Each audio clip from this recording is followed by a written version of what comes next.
Mga kaibigan, welcome back. Ito ang pag-uusapan natin, Kai Sotto at DeMarcus Cousins. Si Cousins nagpasikat kalaban ng Lebanese team at 2 beses lang naman niya itong nirakabay baby sa kanilang bench. At bibigyan ko rin po kayo ng napakainit na update kay Kai pati na sa surgery nito.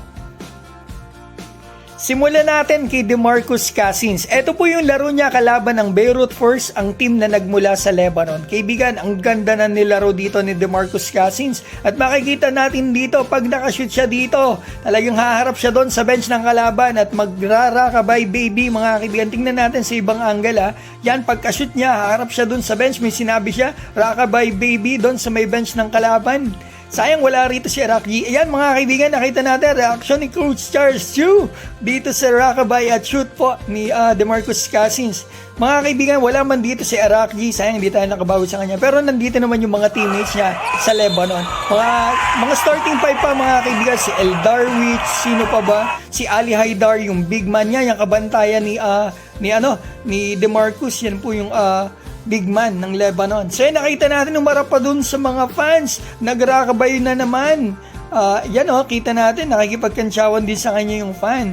So ito, tingnan natin dito ang gandang galaw. Talagang iba talaga pag NBA player, mga kaibigan, maglalaro to sa Converge malamang. Kasi interesado to mga kaibigan maglaro ng pro dito sa Pilipinas after ng stint niya dito sa Strong Group. Shoutout sa Strong Group mga kaibigan. Ngayon, balitaan ko na po kayo sa ating pambato na si Kai Sotto. Sigurado ako marami nang may alam dito. Ang schedule po ng surgery ni Kai ay sa January 30. Nag-post pa po si Kai kanina na ito nga, last day na ng kanyang pre-surgery rehab mga kaibigan. Yan po. At ito, ayon po sa source natin, dito po pala sa Japan ang surgery ni Kai mga kaibigan. At base po sa nakita ko sa Google, maganda yung gawa rito ng ACL mga kaibigan. High quality ang ACL surgery dito sa Japan. At may nakita rin po ako na feedback dito sa Reddit. Maganda yung feedback about dito nga sa surgery sa Japan. Kaya siguro dito na napagpasyahan ng company kaya maganda rin yung gawa dito. At the same time, hindi na sila kailangan pang lumipad sa Amerika. At eto, extra kaalaman lang po kaya po pala may mga rehab o pinalalakas ang leg muscles ni Kai before ang surgery ay para daw po mas mabilis ang recovery.